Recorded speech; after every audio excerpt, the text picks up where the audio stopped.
Hola, cage fighting connoisseurs. This is KidNativeBloodyElbow.com, joined once again by Connor Rubish and Zane Simon for the UFC 191 Johnson versus Dodson MMA Vivisection complete. Previews, predictions, and odds. Connor, general thoughts on the event? I love it.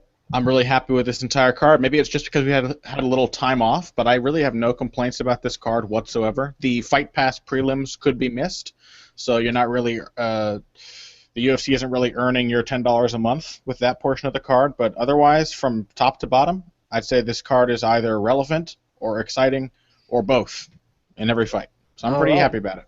And Zane? Yeah, honestly, I gotta agree. The Fight Pass portion does suck.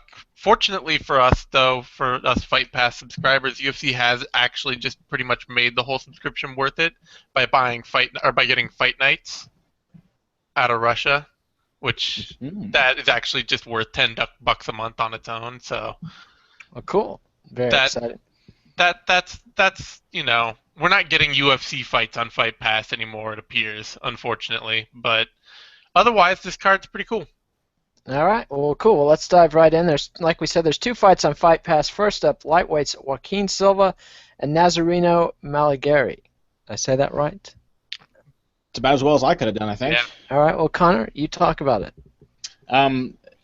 Joaquim Silva's nickname is Neto BJJ, and do you remember when Vitor Belfort used to knock a dude's head off of his shoulders and then run around the cage screaming, "Jiu-Jitsu! Jiu-Jitsu!" That's about as representative of Brazilian Jiu-Jitsu as Joaquim Silva's game is, because he's pretty much just a brawler, and he's a pretty darn effective one.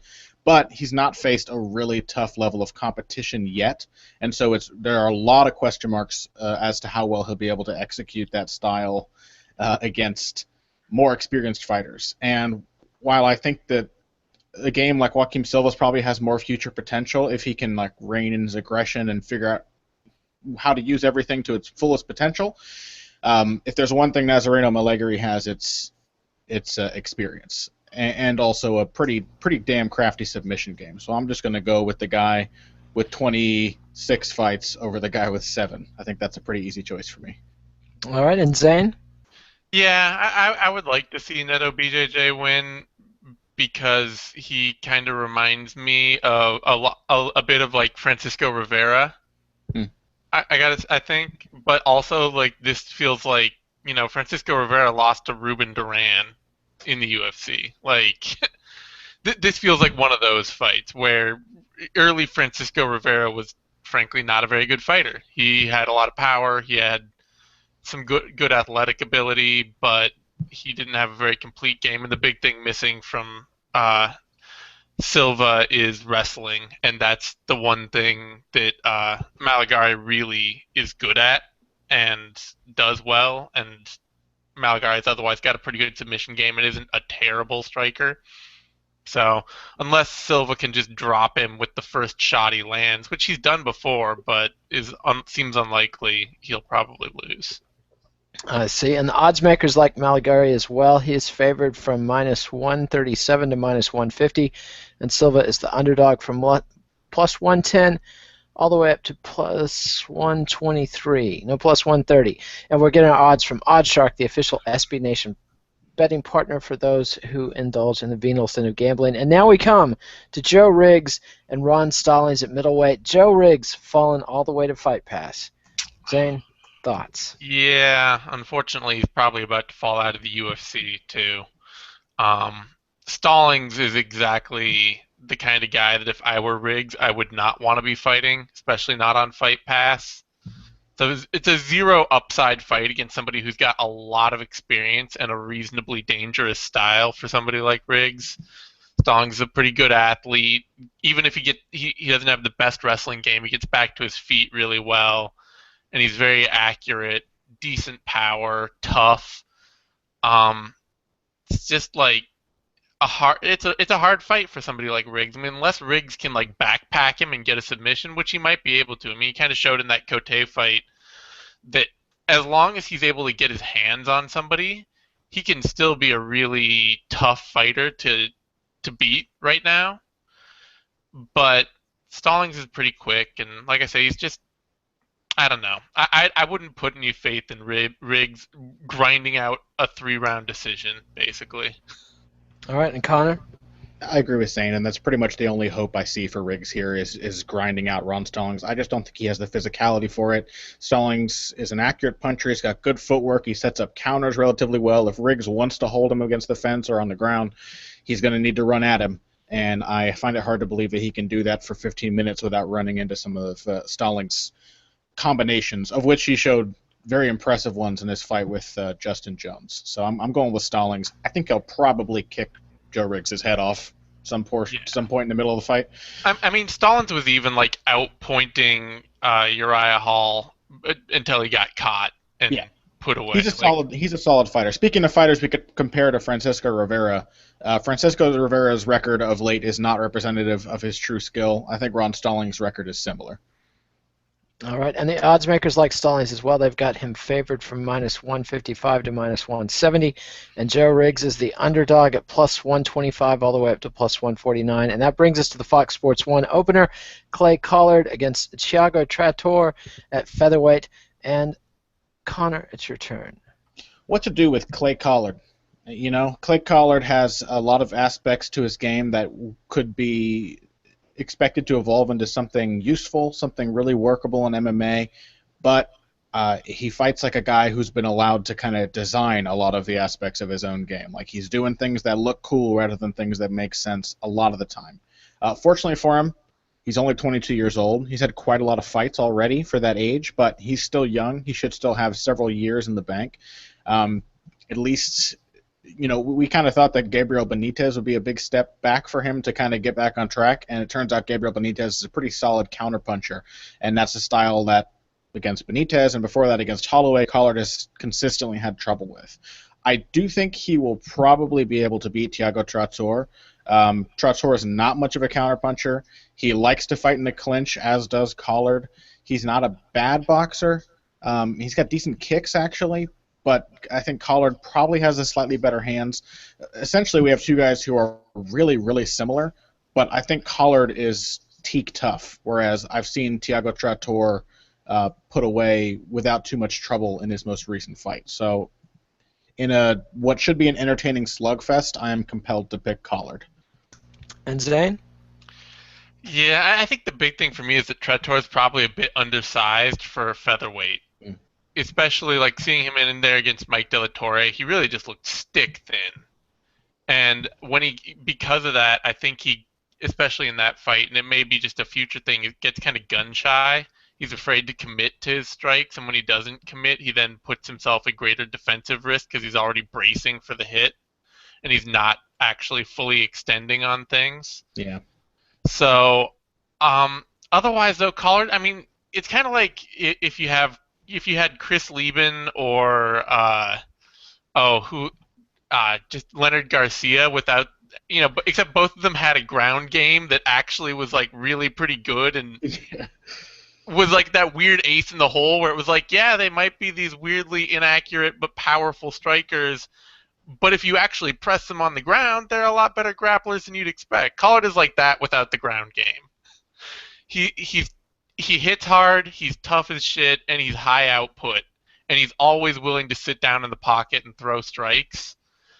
And truth is, like we saw for Lieben and Garcia for a lot of their careers, that's enough to beat most guys. Like, that will get you past most fights. If you're willing to throw a lot of strikes, sit in the pocket, take your shots, and return fire, you'll probably win. And I kind of feel like with Trator being a little undersized and maybe not as tough, that Collard could just have that output of or that advantage of output and toughness. All right, and the odds makers like Collard, they've got him favored from -133 to -145, and Trator is the underdog at +110 all the way up to +120, and that brings us to Jessica Andrade and Raquel Pennington in the women's bantamweight division. Zane, tell us all about it. I have a sinking feeling this is like one of those fights where maybe like Alexis Davis, Sarah Kaufman 3, where if you make the same fight enough times, the person that's going to lose 7 times out of 10 wins one. Where I could I think Andrade is just better than Raquel Pennington and always will be better than Raquel Pennington, but that doesn't mean she's going to beat Raquel Pennington every time. Mhm. Andrade should win this. She's a better boxer. She's a better wrestler. She's got a better top game and a better grappler. She's a better athlete. But she's also really short for the division, and she's not exactly like a dominant force. She gets over aggressive and lets herself kind of get carried away. I'm going to pick Andrade, but I do so with the sense of dread that Pennington's going to squeak out a win that is like totally aggravating and not at all indicative of her skill. And Connor, your Well, thoughts? their first fight was quite justifiably a split decision. It was close. And while you come away with it thinking, okay, Andrade is obviously the more consistent fighter who has a better chance of winning, you also come away thinking, 2 more minutes in Pennington's favor, and she would have taken the fight. So the thing with Raquel Pennington is that she's always had this trouble with stringing volume together, particularly when her opponents are moving, because she's kind of lead-footed. She has trouble cutting off the cage, as do a lot of fighters. She's a 135-pound woman. It is a 35-foot diameter octagon, so it's a lot of room to move around. I actually think, even though Andrade has beaten Pennington before, this is an easier fight for Pennington than the first matchup was when she was originally scheduled to face Liz Carmouche, because Carmouche is not consistent, but she's been doing like this moving, kicking, sticking and moving style these days that would have made for a horrible, boring fight that Pennington would have no doubt lost. And at the very least, Andrade is going to be in Pennington's face and give her a chance to show off for that boxing and that clinch fighting, 2 things she does very well. So I have to pick Andrade too because she won the last one, but I think it's going to be close again. So I don't know. It could go either way. All right, and the odds makers also like Andrade. They've got her favored from -205 to -250, and Pennington is the dog at +170 to +200. And I'm still wondering why they made this rematch. I didn't feel like there was that many unanswered questions. But well, anyway, they wanted Carmouche Pennington, and I'm guessing that Andrade was the only woman who stepped up. Yeah, and I mean, it just seems weird. Like it gives a bad impression of just how shallow the 135 division is, even outside the UFC. They couldn't go get somebody for Yeah. It was a fun fight the first time, but it's not like it was a must-see again kind of slugfest, It's more of like a we forgot we made this fight before. Yeah, exactly. We made it again. Ding, ding, ding, ding, ding. All right, and now we've got John Lineker's debut in the bantamweight division against the much-mentioned Francisco Rivera. Connor, I believe it's your turn. Francisco Rivera, for some reason, has been the star of the undercard, and I think he and John Lineker are the star fight of the undercard overall, if not the entire card. This is like an action fight fantasy. Francisco Rivera, John Lineker, 2 very heavy-handed punchers, 2 guys who are more than willing to brawl if they need to, but 2 guys with underrated technical ability as well. John Lineker's body shots, his crisp jabs, his bafflingly underused but very effective kicking game, these things, and his much improved wrestling, these all make him a really solid, well-rounded striker. And Francisco Rivera, one of the best defensive fighters in the UFC, I think his game is finally coming together where he can put his excellent head movement to better use, whereas earlier on, when he first got started, he would just be like moving his head and trying to counter right away all the time before he got a beat on his opponent, and so he would get hit. His opponent would start to read his head movement, and he hadn't yet figured out how they would respond to his various defenses. Now he's a little more cautious. We saw that fight with Uriah Faber. We saw the fight with Alex Caceres. He tends to spend the first 2 or 3 minutes of every fight now feeling the opponent out, moving more, drawing them into his counters rather than chasing them down. And I think that defensive responsibility and that also the diversity of Rivera's game, because he uses his kicks and he has very good low kicks and body kicks, I think that's probably going to be the edge for him here. But we also know Rivera's hurtable. He's been dropped a lot in his UFC run, and we know Lineker has a knack for dropping people. So no matter what happens, whether it's a tactical fight or an all-out slugfest, it should be a very entertaining fight, and I'm edging towards Francisco Rivera. And Zane, your thoughts?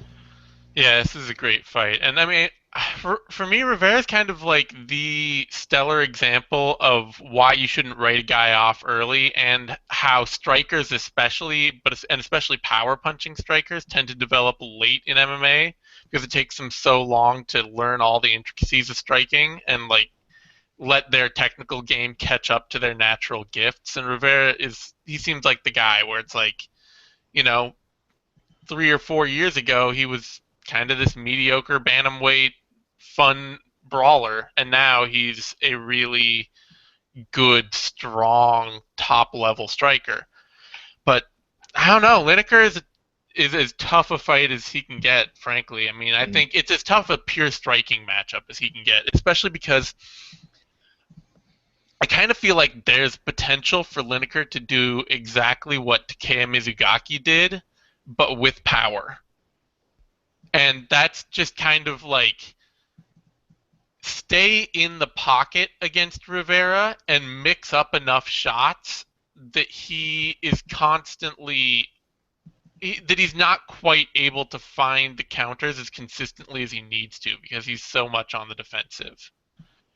And Lineker can do that. Like, Lineker has the pressure, he's got the chin, he's got the ability to really mix up a complicated striking game that I could see him just kind of pushing Rivera hard enough that if Rivera can't get like can't hurt Lineker with any one punch, that he could end up just getting pushed out of the fight, kind of getting far enough behind on points that he's constantly struggling to try to catch up rather than implementing his game. It's a tough fight to pick. I feel, you know what, I'm going to pick Lineker. I'm going to pick Lineker. I think the size pushes this fight in Rivera's favor to me. He is like 5 or 6 inches taller. Like, he has a huge height advantage for the division.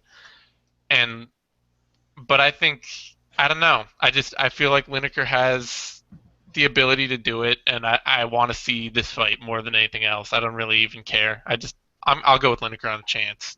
All right. My one question with Lineker, usually when a power puncher moves up, you wonder, is he bringing his power with him? But Lineker's basically been fighting at bantamweight this whole time, so... Well, and Lineker's power it's very much he breaks people over time, so that he's landing these. It's not the one shot power like Rivera has, where he's landing one big shot and it's knocking the guy down. It's like he's landing powerful, accurate shots all fight, and by the second or third round, guys just can't take him anymore.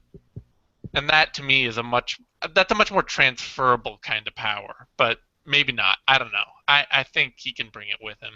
Yeah, we'll see. The odds makers like Lineker, they've got him favored from minus 125 all the way up to minus 120, all the way up to minus 135. And Rivera is the underdog at plus 100 all the way up to plus 118. And that brings us to Paul Felder against Ross Pearson at lightweight, headlining the Fox Sports 1 card. Zane, tell us all about it. Yeah, okay. Here this is, I think, it's a fun action fight, but it's much more clear-cut to me. The big problem I see is honestly Ross Pearson's footwork, and not even his footwork, but his foot speed. Because Ross Pearson, he's a good defensive fighter in the pocket, really honestly moves well. He's a good combination boxer. He's got a good, well-created style for what he wants to do, especially if guys aren't going to try and out-wrestle him, which Felder's not. But the problem seems to repeatedly be that his footwork is not fast enough to defend the way he wants to and to fight the way he wants to. When, he tends to get stuck in the pocket in prolonged exchanges trying to defend really with head and upper body movement alone.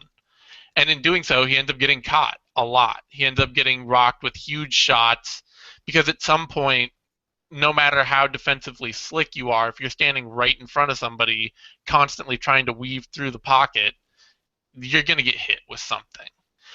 And Felder is he's huge and powerful. He's got a great chin. He's got a complicated striking game. I think he goes to the well with some kind of stupid, flashy substance, or, flash over substance strikes too often. But I think he's just got too much power for Pearson to be able to sit right in front of him and weave in the pocket and try and work around him. And I think sooner or later he gets caught. and maybe even in the fight he's winning and knocked out. So I got to take Felder by knockout. And Connor? Does it seem to you, Zane, that Ross Pearson has actually lost some speed noticeably over the past couple years? Maybe a little. I'm not sure if that's if he's so much lost speed or if it's just that he's more. Fighters know more what his game is.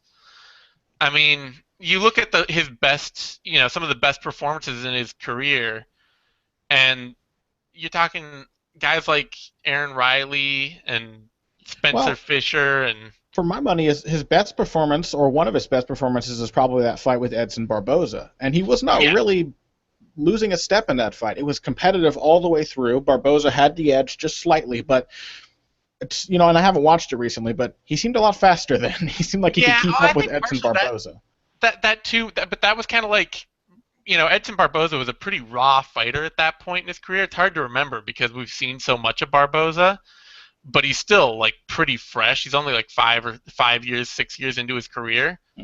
And Barboza early on was really bad at handling pressure. So I think Pearson's ability to sit right in front of him in the pocket and pressure him constantly was kind of the exact way to handle Barboza.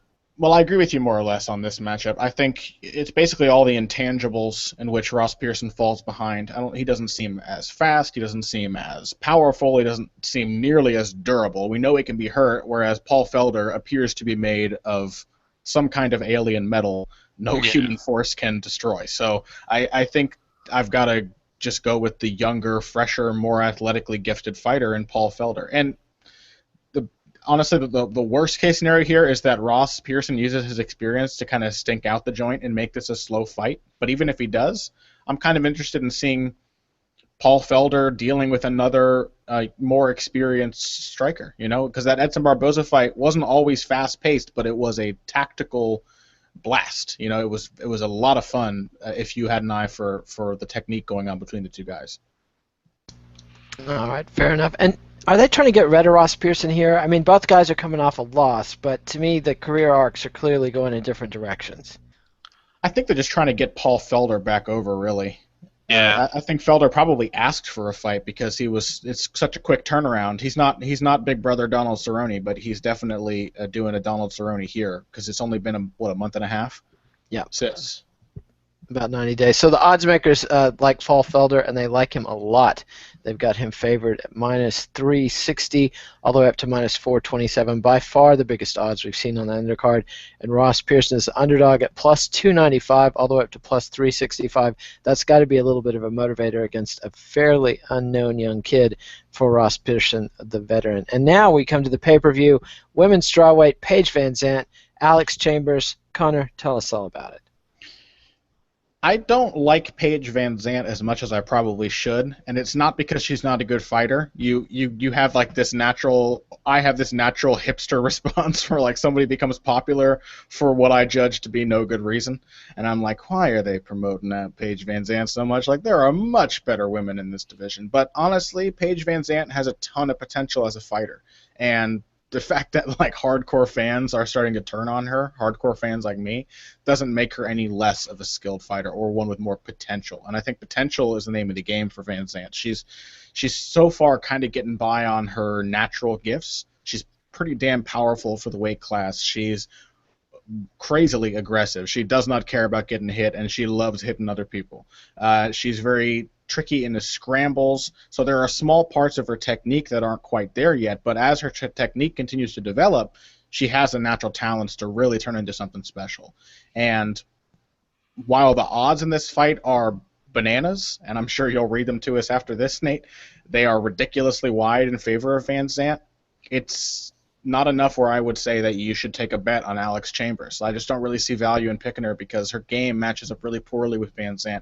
The most stark memory I have of Alex Chambers recently is really struggling with the aggression of Kaylin Curran. And Kaylin Curran lost to Paige VanZant. She got out-aggressed by Paige VanZant. So I just think VanZant's probably going to run Chambers down and use her youth, her athleticism, her power, and probably get her out of there second round. All right, you used MMA math and you called yourself hardcore while you're wearing an Iron Maiden t-shirt, but we'll let that pass. Zane, your thoughts on the fight? Yeah, I mean, Vanzant, she's not only is she more aggressive than Curran, but she's more well-rounded too. I mean, she's a better grappler, she's a better wrestler, and maybe not a better pure striker, but a better clinch fighter. Mm. And she really, I think the thing with Vanzant to recognize is that she's the product of modern MMA thinking and training from the ground up. In that the best parts of her game are transitioning between striking and grappling and wrestling and filling all of those gaps with strikes, with productive offense. She's one of those fighters where, like, you might watch her kickbox from range or, try and sink in a rear naked choke or hit a double leg and you'd be like, that's not the most technical thing I've ever seen. But it's that, when her opponent is trying to wriggle out of that or trying to work around her, or when she gets hands on him in the clinch, or they're recovering from a takedown, she's right there hitting him in the face, kneeing him in the stomach, elbowing him in the head, switching up constantly. There's no like it's you never see like a lever being pulled of like, oh, okay, now I'm grappling, now I am kickboxing, which you see with a lot of fighters in women's MMA. I mean, Chambers basically has an outside kicking game and a bottom grappling game. Those are the two parts of Chambers' game. And the outside kicking game is not high output or high power enough to win at this level. So, like we saw in the Kylan Curran fight, what she really has is a bottom grappling game, and that is the worst kind of thing to depend on in the UFC if you're trying to win consistently. So, I'm not.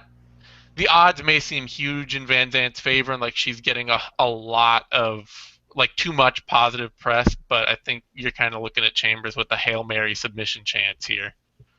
All right, and yes, these odds are certifiably insane, but again, I would not be taking these bets.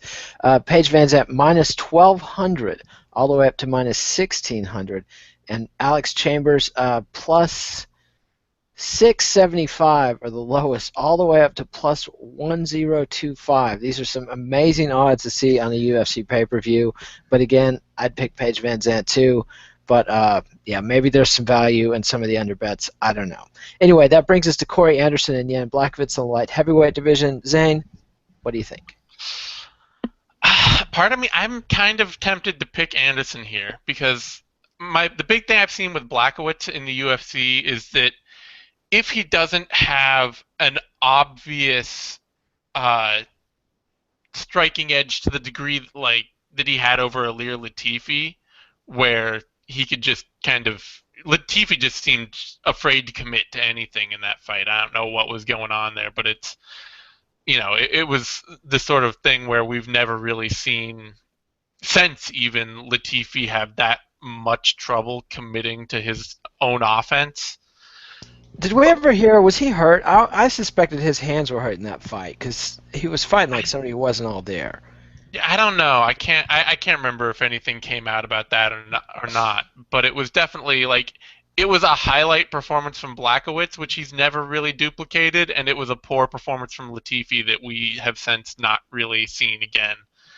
And that's kind of the thing for me with Blachowicz is as good a Blachowicz as good a technical kickboxer as he is, he's really low output, like just deathly low. Absolutely willing to let his opponent sit in front of him, pick all their shots, do whatever they want, tee off, and he's always looking just for that one perfect punch or kick to set up and hurt the guy badly enough to really turn it on. And Anderson, I don't know. I mean, his boxing is developing a lot. He's developing quickly. And in that Vellante fight, I mean, he was basically cruising to a pretty good decision, and then he got caught hard. And Vellante, for all of his flaws, is a much higher output, more consistent kickboxer than Blachowicz. So I'm kind of leaning Anderson for an upset here. I could see Anderson just outworking Blachowicz and taking a decision where we sit there and wonder like, what the hell is this guy doing? He's not throwing anything. He's trying to just land one shot at a time. So I'm gonna take Anderson, I think, for the upset. Okay, and before I hand it to you, Connor, I got to complain about this fight. Two guys coming off a loss should not be making their UFC pay-per-view debut. That's all I got to say. Not over Rivera, Lineker, or Felder, Pearson. I would much rather see those fights on the pay-per-view. Yeah, and Pearson I can see headlining the Fox Sports 1 card, but I really see no reason for Rivera and Lineker to be on the free card, other than they want to have some action there and get people to buy the pay-per-view. To me, this is a clear example of kind of hiding a turd on the pay-per-view card. So anyway, Connor, you go. This is the soft spot between like the knockout fights, basically. We've got Vanzant, who everybody likes, opening the card, and then we've got Rumble Johnson and Jimmy Manuwa, knockout artists, right after, and then we have light heavyweights, which is the only behind middleweight in terms of divisional name as insult in MMA. It's unfortunate for Corey Anderson that the guy has potential.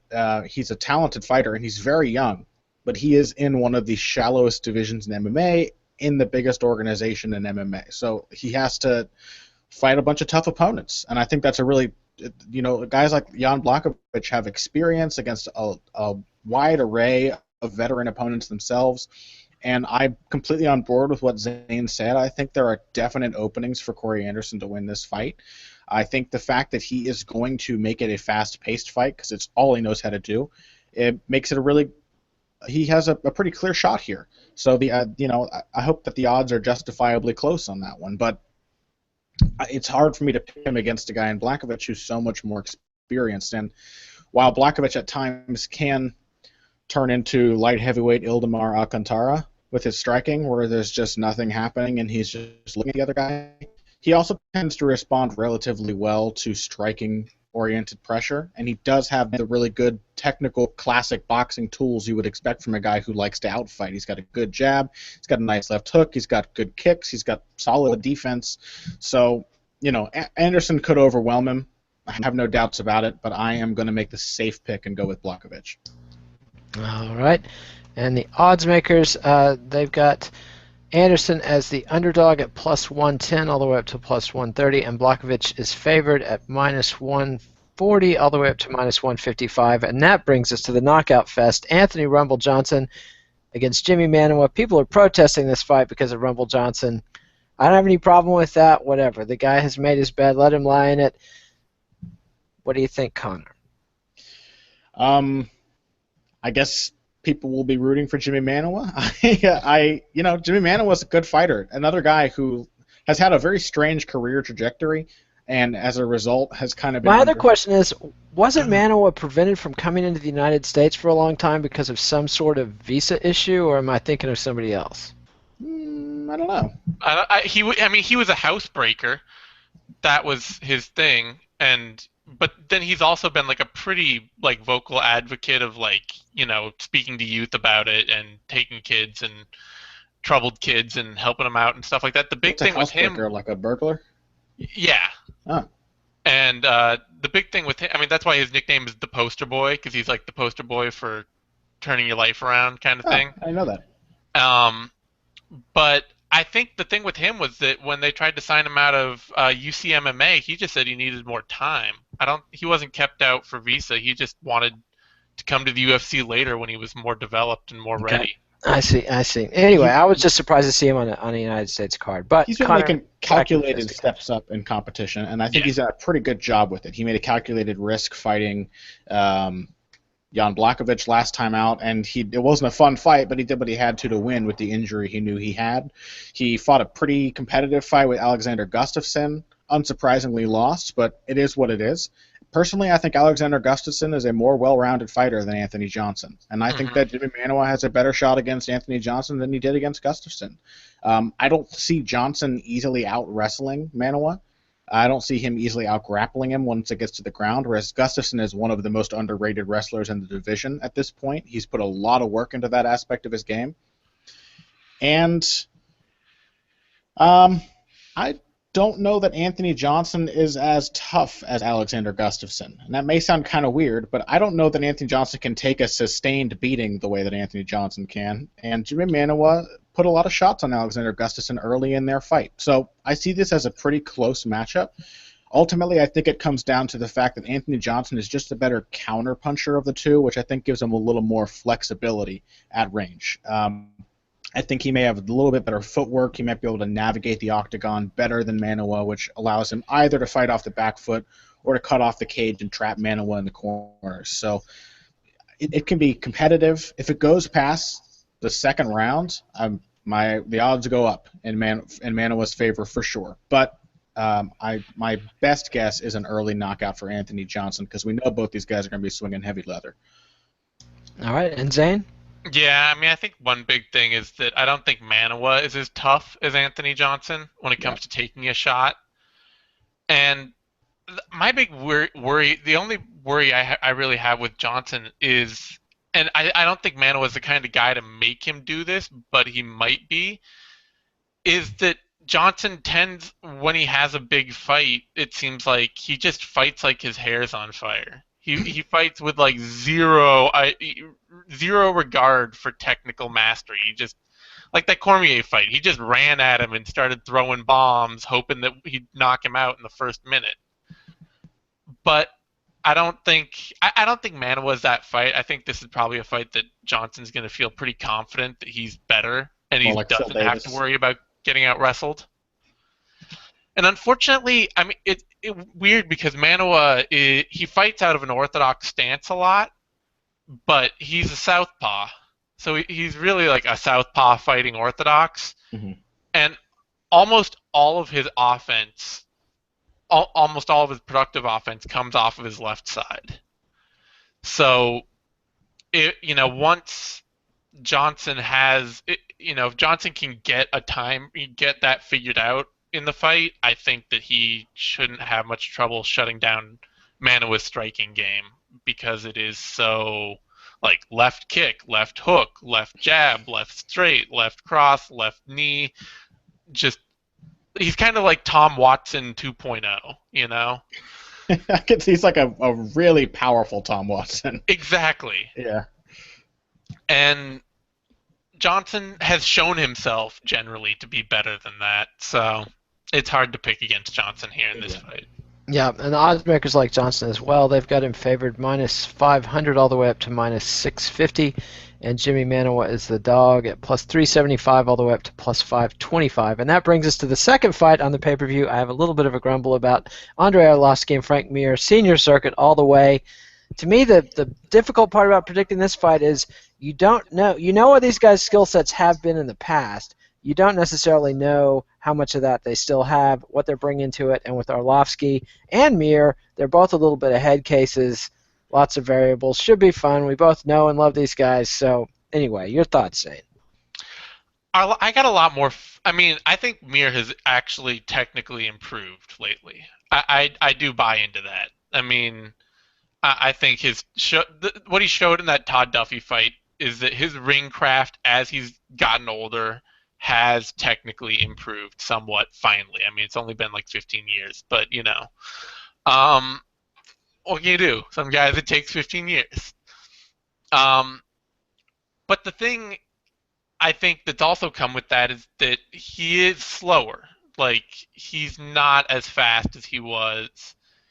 I don't know that he's less durable than he used to be. I don't think Frank Mir has ever been the picture of UFC durability.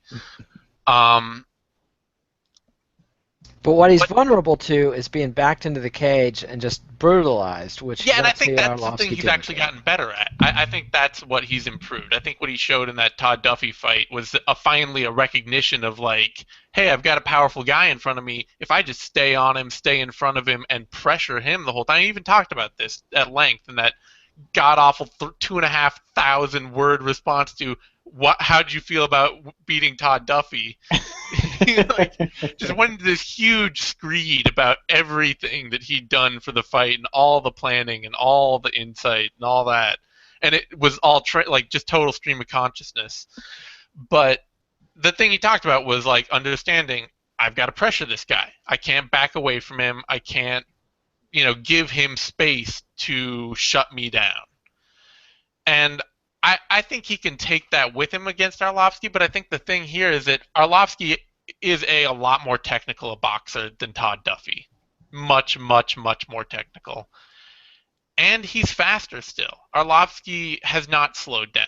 Arlovski, his foot speed is a little slower, but his hand speed is not.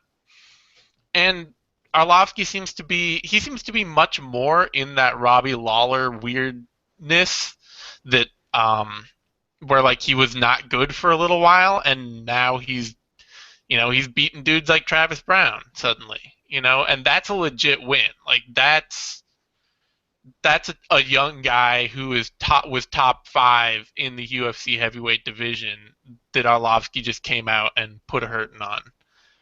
And I think he's got the physicality to match those fighters in a way that, like, I think Frank Mir had the he stepped up his technical game to beat Todd Duffy because Todd Duffy just doesn't have a technical game, but Arlovski does, and I think this is going to come down to who has the speed to land the better punches in the pocket, and Arlovski I think is just going to be a step ahead.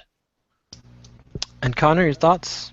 Arlovski to me is a guy who has always had a lot of gifts and a lot of limitations, and who is finally learning the place of those things in his overall game. Arlovski, I think, is just as athletic as he was early in his career. He hits just as hard, he's just as fast. If his foot speed is a little slower, as Zane says, then he's learned to use his footwork better than he used to.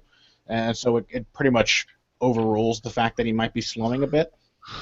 He's always been a pretty solid counterpuncher with a good instinct for outfighting.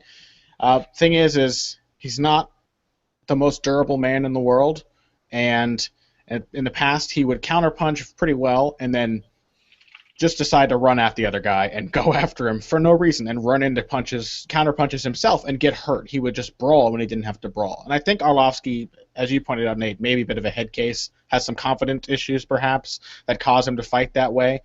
But I think he's really finally sorting out all of those things. And while he did run after Travis Brown after hurting him in their fight, and he did get caught, he recovered well, and he went back to the game plan soon after.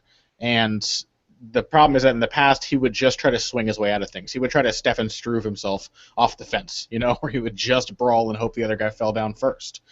And with Frank Mir's lack of cagecraft, his consistent inability to... and points out that he did a little better against Todd Duffy in that regard. I think that might be true. I hadn't really considered him going nuts and fighting Todd Duffy as intelligent cagecraft, but it's a good point. Good idea to be aggressive against Duffy and make him work. But I still haven't really seen enough from Mir to think that he can stop Andrei Arlovski from moving about the octagon. And if there was one heavyweight in the UFC who really moves well about the octagon, it's Andrei Arlovski. He's quick of foot. He likes to move around. He is more dedicated to that counterpunching style than he ever was. And so I can basically see Mir trying to hit him, Arlovski blocking, coming in with a right hand, and then moving off to the side and rinsing and repeating until Frank Mir is done. And I don't think Frank Mir is quick enough or durable enough to go through more than a round of that. I really don't. So I think Arlovski will probably get him out of there early. Wow, bold words. And Arlovski is favored, although not enormously, minus 147 all the way up to minus 180. And Mir is the underdog at plus 125 all the way up to plus 140. And that brings us to the main event, the flyweight fight people have been waiting for. Really the only flyweight title fight with Demetrius Johnson as champion that has serious interest. And the odds, I'm amazed people are picking Mighty Mouse this heavily. I think John Dodson, I'm picking Mighty Mouse, but I still think Dodson is very dangerous. So, Connor, tell us about this fight. Yeah, the odds here aren't quite like Alex Chambers, Paige Vanzant. Not only are they not as wide, but I think there's actually decent reason for putting money on John Dodson, whereas no matter what the odds, I would not recommend anyone bet on Alex Chambers against Vanzant. Dodson, I don't know. I guess people have basically seen Dodson have some bad style matchups recently. He's been inactive. They don't think they've seen a lot of growth. I can't disagree with any of that, but I don't think that really changes how he matches up with Mighty Mouse. And last time we saw that he matches up with him pretty damn well. He put Mighty Mouse in a lot of tough spots early in that fight, and it was just kind of the fact that Mighty Mouse out-adjusted him that let Mighty Mouse pull ahead at the later portion of the fight. And honestly, watching it now, at the time I watched it, I was like, maybe Dodson won. And I watch it again now, and I'm like, that third round could go either way to me. People talk about it now like it was a dominant comeback for Mighty Mouse, but he spent 2.5 rounds having a ton of difficulty with Dodson until he figured out that he needed to get that clinch and needed to smother Dodson and needed to beat him up in close. So I have to pick Mighty Mouse because we've seen how well he does in rematches, and we have not necessarily seen anything from Dodson that says that he can improve on the success he had last time out. But a lot of the openings that Dodson was able to exploit in that first fight are still there. Mighty Mouse has been working on him. He's and we seem to have lost Connor. Zane, jump in, talk. All right, yeah, I think I do. I hear what Connor's saying, and I have the utmost respect for him as a human and a. Are you talking about Connor while he's not here, while he's got his hand present? Like that is... as a man of face-punching knowledge. But I think actually the one thing I'm worried about and why I might be more likely to pick Johnson this time around even is it, and especially with the Zach Makovsky fight, is that I kind of wonder if Dodson's starting to lose a step. Like, he still has the power, and he still has some of the physical ability, especially in like scrambling and stuff like that. But he just seems a hair slower, and he's been fighting long enough that that's a real concern. Like, Dodson looks like he's 16, so I think he's one of those. He kind of suffers from the Eric Silva syndrome, where people are like, oh, that young challenger, John Dodson, and he's been fighting for 11 years now as a pro consistently. He's got 23 fights under his belt, and he's got 3 years more experience than Demetrius Johnson in the cage. 3 years more a cage wear, and I kind of wonder if that's starting to catch up with him. If maybe he's not just a little slower and getting a little less effective. I think his last couple fights, even his John Moraga fight, was a little less dominant than I would have expected from him 2 or 3 years ago. And now with that potential, and I think too the big thing is that I expect Demetrius Johnson to have learned a lot more from his first fight with John Dodson than I think John Dodson will have. I think Dodson is more likely to have come away with like, I was really close to beating this guy. If I do what I did again last time and just do it better, I can beat him. And I think that Demetrius Johnson is going to come in with much more of the like, well, okay, I figured out what worked late, so let's take a closer look at how that worked and why, and how I can evolve that and do a better job getting to those places earlier and exploiting those same problems. And so, I don't know. I think Johnson's going to come in better prepared. And I think that, I don't know, I just have this sneaking suspicion that Dodson is losing a half a step, and I think any small step he loses takes him a mile further away from the title. Yeah, especially with Mighty Mouse being so fast. And my thoughts, Connor said that he felt like Johnson out-adjusted Dodson. I felt like Dodson caught some punches, landed some punches, and started headhunting a little bit instead of trying to set him up. And I agree that Johnson out-adjusted him, but I think also it was a matter of Dodson making bad adjustments and starting to lose his head. And I just feel like Johnson is somebody who sees himself as a champion, and Dodson, I think this is kind of scar tissue from having fought above his weight class for so long, is a guy who for a long time fought opponents that he really had no business being in the cage with, who are much bigger than him, and kind of got used to losing fights, kind of got used to taking it as a victory when he performed really well in a fight he really had no chance in. And so I just don't think he sees himself has the same championship mentality as Johnson. And I think Mighty Mouse just has an enormous championship mentality. This is a guy who sees himself as a champion, who owns the belt, who is the division, and that's what it is. So it looks like we're not going to get Connor back, but The odds makers, they like Mighty Mouse. They've got him favored -515 to -600, and John Dodson is the underdog at +375 all the way up to +475. I think it's a slightly better fight than that, but again, I would not be betting on Dodson at those odds. Maybe take a knockout bet if you get good odds on that. But anyway, final thoughts on the card, Zane. It's a good, fun card. I think that there are, it seems like the kind of card where even the bad fights should be action fights. Like Corey Anderson, Jan Blachowicz, they are both guys who, especially Anderson is a guy who really likes to push the pace and strike a lot. Joe Riggs, Ron Stallings, they both like to push a good pace. Neither of them is like a lay and pray grinding kind of fighter.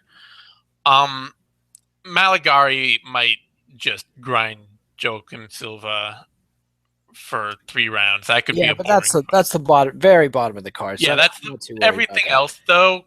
Honestly, like at least one half of that fight is somebody that's really aggressive, and the other half is a strike.